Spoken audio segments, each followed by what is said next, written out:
Our next speaker brings together world-class culinary expertise and cutting-edge innovation.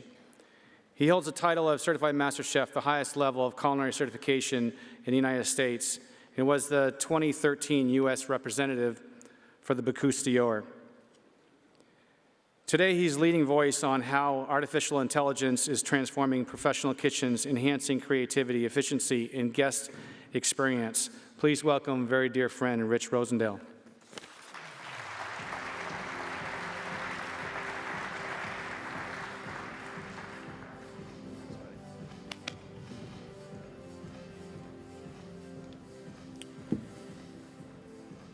Okay. How's everyone doing? Okay, we'll get our slide pulled up here. So I realize that, the topic with artificial intelligence, people have strong opinions either way, whether that's good or bad, a lot of concerns, the unknowns. But that's even more of a reason for everybody to understand the technology. Because while maybe your operation at this stage, you think maybe I don't want to embrace it, I don't want to use it, it's still going to have profound impact on everyone. It may come through as an impact with your customers, with your vendors, and also other aspects of life, schools, hospitals, you name it. It is moving at a really accelerated rate. So I put together our presentation here today.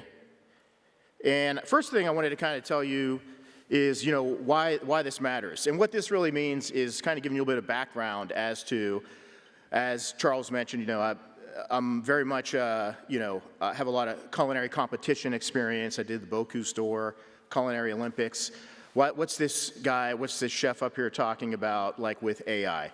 So why this matters, why I think this is relevant, and I want to share it with you, is because kind of my unique background as far as how I got exposed to it. First of all, I live in Loudoun County. It's a suburb of Washington, D.C. It is a hub for artificial intelligence and technology. We have about 600 data centers in the county alone.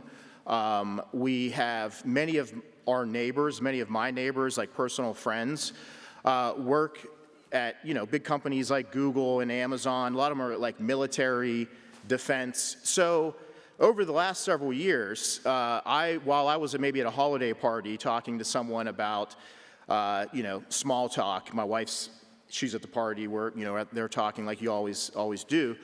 And while people are obviously asking me questions about like food and recipes for short ribs and all that good stuff, I was talking to many of them and I found their backgrounds were fascinating to me. A lot of people worked in the government or they worked at a lot of these big tech companies, and it really got me introduced into the whole world of artificial intelligence and robotics and drones much earlier. So I've been really kind of using the technology for like the last 5 years. That never would have happened had I not been in the unique ecosystem of where I live.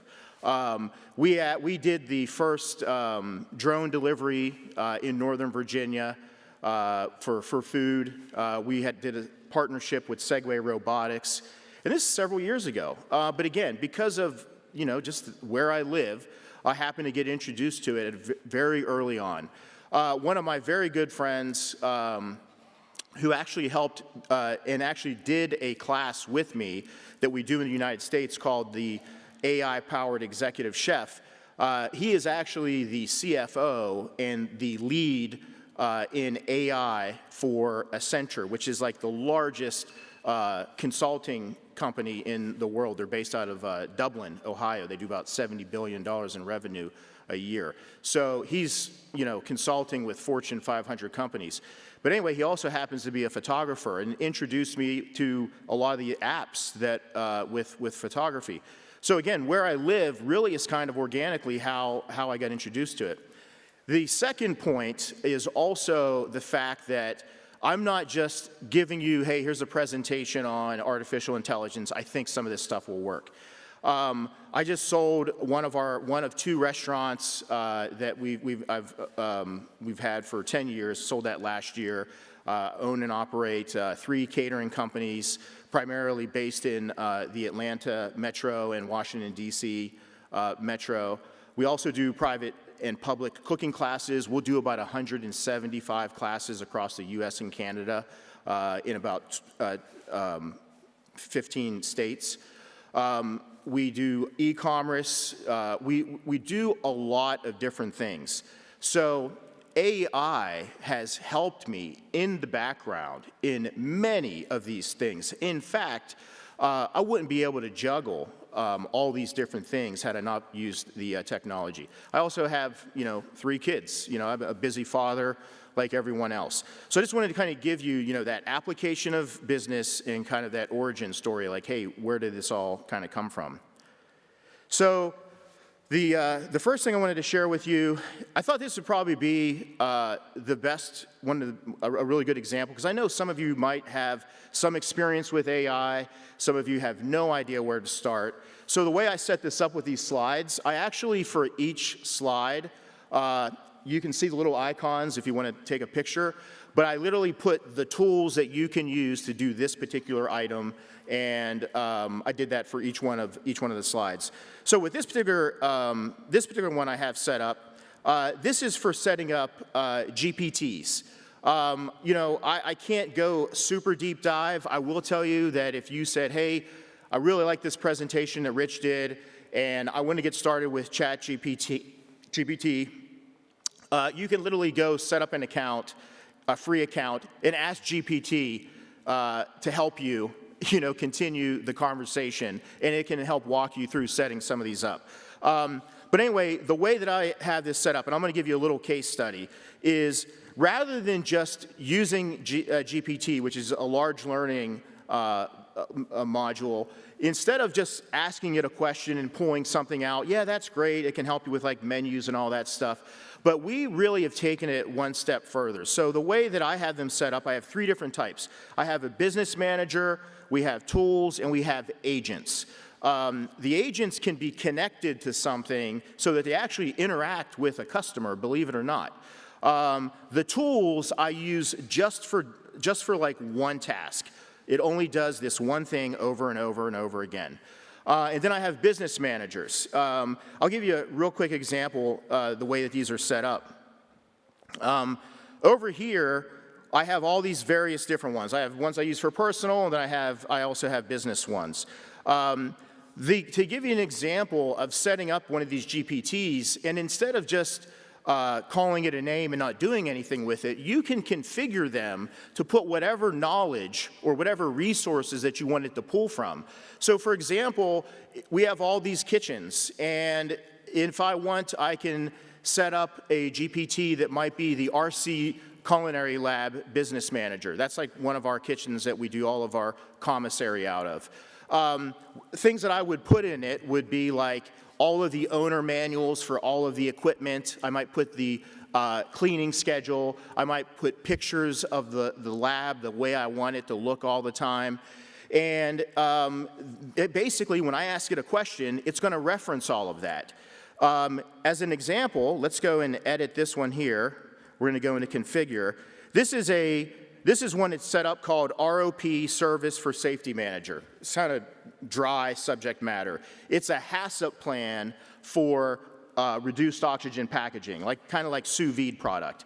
Lots of heavy text, lots of PDFs, all these critical control points, lots of documentation, kind of dry subject matter that the average employee, it's like you got to know it, but it's not easy for somebody to go and pull up. So what I do is I'll set that up, and I put all that information in there. Those are the standards. So when a team member has a question, it can go into that GPT and say, I'm not really sure, what temperature should the soup be whenever I when I hot fill it, or at what temperature, or how soon does it have to chill down after it gets bagged? You can set that up for every single thing. In our kitchen, as I was mentioning the culinary lab, I could come back after being gone from a trip, walk through the kitchen quickly and do an audit and take 20 pictures, load it into the lab, GPT, and say, I need a cleaning list. And it'll reference the pictures of the way that I like the lab set up. And I can literally have an email sent to Sergio and Gordon before I even pull out of the parking lot. And it's comparing it to basically the standards. You can do that for anything. So that is an example. Everybody's with me as far as like with these GPTs. You set up the GPT, and again, this one is with OpenAI, and whenever you create it, you just go to configure and you add knowledge. Those are generally going to be PDFs. They could be Word documents. They can be pictures. But it's basically giving a GPT the resources that you want it to pull from versus just going to ChatGPT and asking it, hey, write a menu for me for Friday. You know, it's coming from all over the place. We don't want that. I want very specific feedback that has context with it. Another example of that is I literally did this this morning. I'm going to give you guys, some of you may say, well, what would be some ways that I might use something like that? We do cooking classes. We have one client that is a big client. They're kind of a unique customer.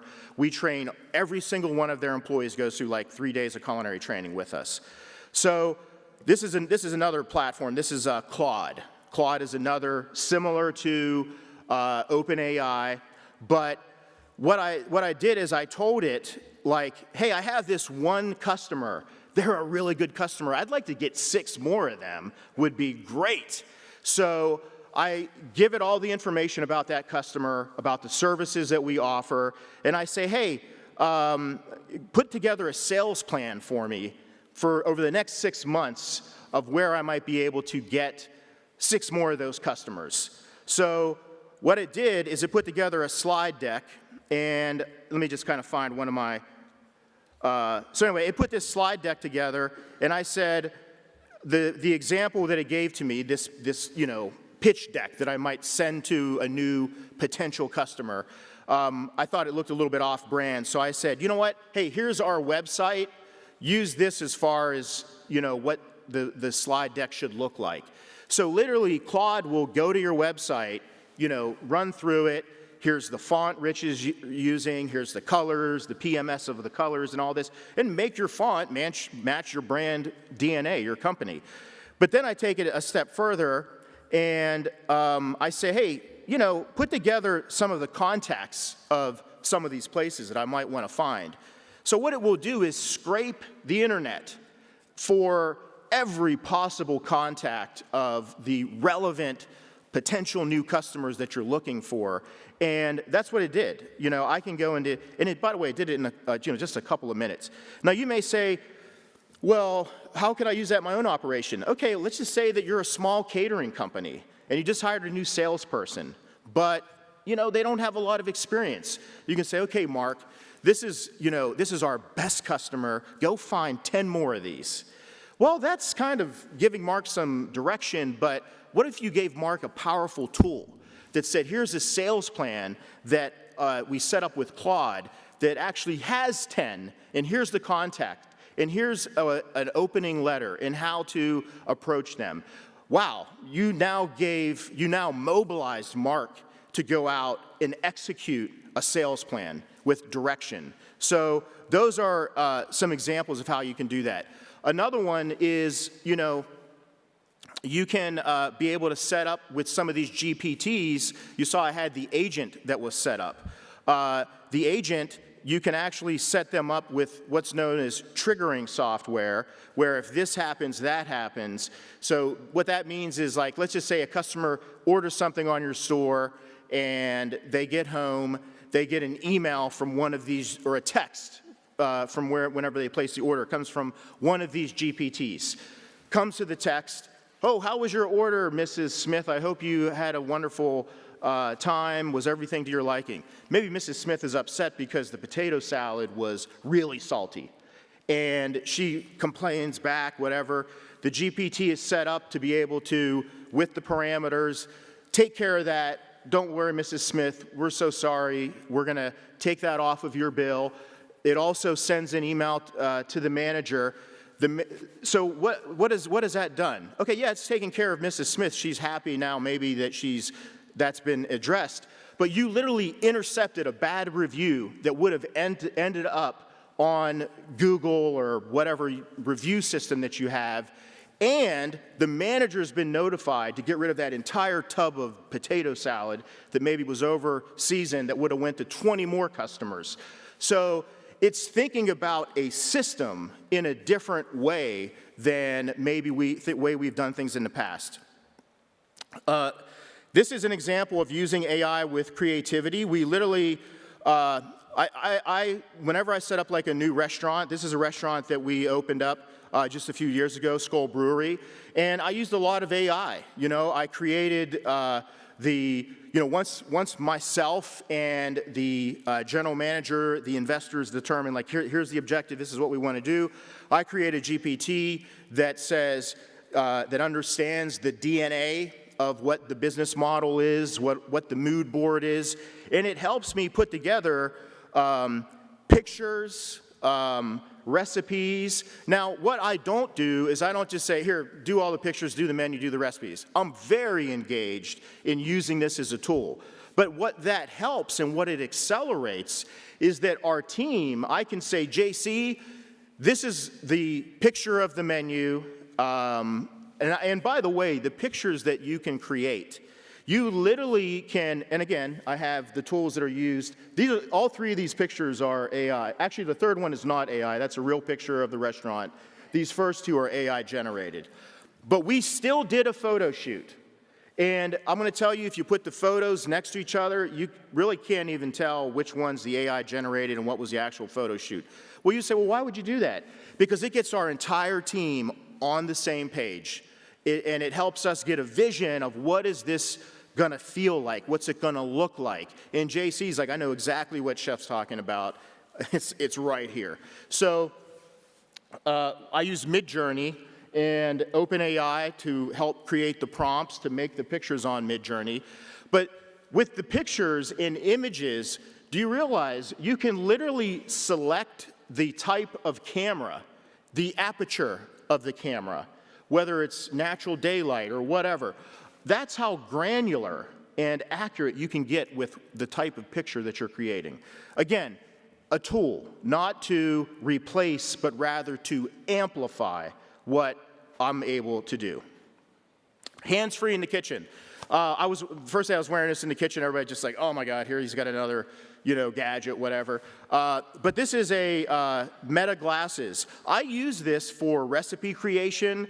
So if I'm doing something and I want the team to see, hey, we did this wine dinner a couple of weeks ago, and I boned out this oxtail and stuffed it with a chicken and mushroom mousse, and I rolled it with caul fat, and it got braised and glazed, but it was very complicated. So I did it all on Meta and sent it to Sergio, and he's like, okay, that's it. And by the way, it can help you, the AI, if it sees you putting the recipe together, it can help you put together a recipe very quickly and very accurately. And I literally did like a very short little video here to show you. This is literally footage from my glasses, I wouldn't say a day in the life, it was more like in a week in the life kind of. And by the way, I use it at home too.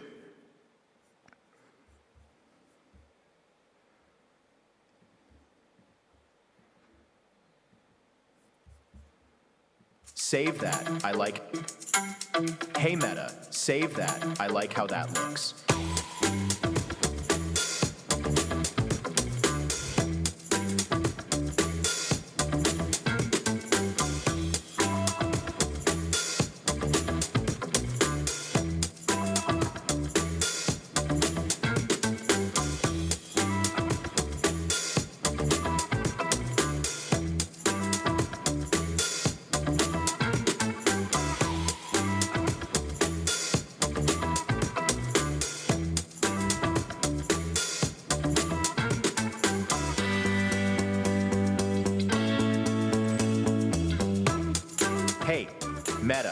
send this to the team.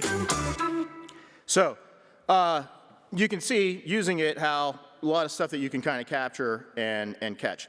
Another one is avatars. This is, you can, if you want to try to do this yourself, you can go to HeyGen, is a good software to use. I use this primarily for culinary training. When I'm going to give you a real quick little sample of literally one that we use for our trainers when they come on board.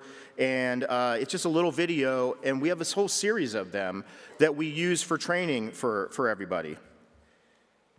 Hi, I'm Jenny, your AI onboarding assistant for Rosendale Collective's Culinary Training and Task Force Division. Welcome to the team, and thank you for joining us. At Rosendale Collective, we are committed to culinary excellence, hospitality, professionalism, education, and innovation. As part of our team, you represent not only your own expertise, but also the culture and standards that define our organization. Before teaching classes or participating in culinary operations, there are several important onboarding steps that must be completed. You will receive a secure DocuSign link containing all required onboarding documents, company policies, and payment information. Please review, sign, and complete all required paperwork prior to your first scheduled class or assignment. This onboarding package includes your W-9 contractor tax form, policy.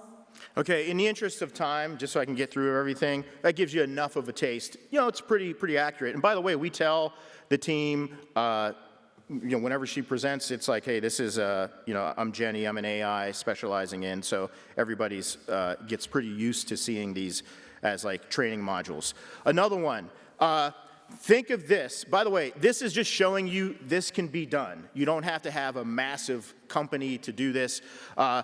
This is taking those customized GPTs one step further.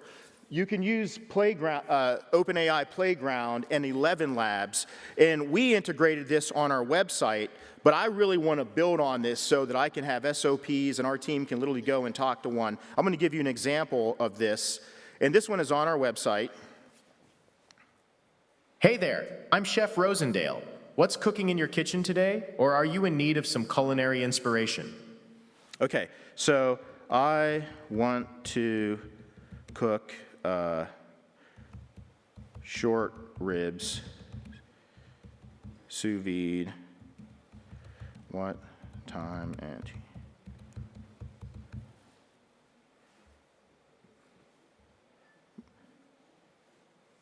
my terrible spelling on display for the world. And I'll explain this here in a second. For sous vide short ribs, preheat your water bath to 62.5 degrees Celsius, 144.5 degrees Fahrenheit, and cook the sealed ribs for 48 hours. That will give you tender, flavorful meat. So, I'm glad that worked. I thought it would. I knew it would. But literally, that is the exact time and temperature that I have been using for years. And it's not pulling it off the internet. We literally have a dashboard, or a brain, if you will, that I can put everything in there. Guidelines, you know, I don't want to give nutritional information. I don't want to do this or that. So my point is, this can be done. It's kind of like your GPTs, only this is a deeper dive into it. But I want to have, if somebody's using our Rosendale Online website and somebody's like, I don't understand this recipe, hey, guess what? You can go and talk to me and get not just any information, but specific, relevant information.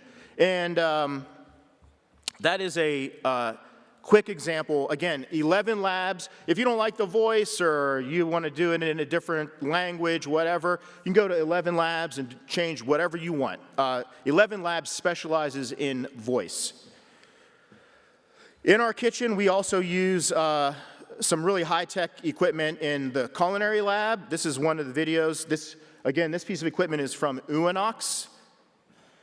Hey, Unox, preheat it to 220 degrees. Okay, preheat to 220 degrees.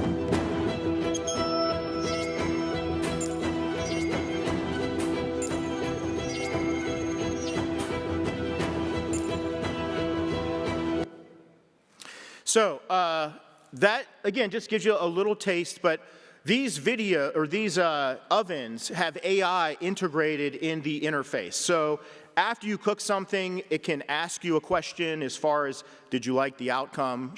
Was it not maybe hot all the way in the middle or whatever? So it has that. It also has adaptive cooking, so if it notices that you tend to leave the oven door open longer than most places, it'll adjust the preheat time. That optic eye literally can be trained to see what's coming through the oven and is prompted to set the temperature for chocolate chip cookies or beef Wellington or what have you. So again, a lot of this is I just want to give you a bird's eye view of some of the tools that I use, what's out there. If you want to look into it further, again, there are some of these resources that are out there. It is kind of neat because, I had an issue with the oven when we first got it in, and it was kind of cool to call Italy through a service call through the oven. And, oven starts talking to me, it's some lady from Italy, so it was kind of pretty neat. So here's a quick little, this is using HeyGen, same technology, but this is a digital clone. Now, this clone is activated from a picture of me. It's not an actual video. A video will make it even more accurate, but it's pretty close. We've seen innovation before. In every generation, our industry evolves.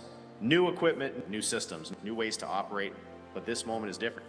Because artificial intelligence is not just another tool, it is a force multiplier, amplifying creativity, operations, training, leadership, and guest experiences. And for the first time in history, innovation is moving faster than our industry has ever experienced. The question is no longer whether AI will shape hospitality. The question is who will shape hospitality with it. Different countries, different cultures, different kitchens. But one shared responsibility connects us all, to lead the next chapter of our industry. The future is already here. It's time to lead. El futuro ya comenzó. Prepárate para el cambio. L'avenir appartient à ceux qui osent évoluer. Soyez prêts. Il futuro della cucina sarà guidato dall'innovazione sempre. Mirai wa shinka o ukeireru mono no mono desu. Ima koso. Mustaqbal al-diyafa yusna'u al-an, انضم إلينا. A próxima geração da hospitalidade começa hoje. Lidere. 未来属于敢于创新的人，引领未来.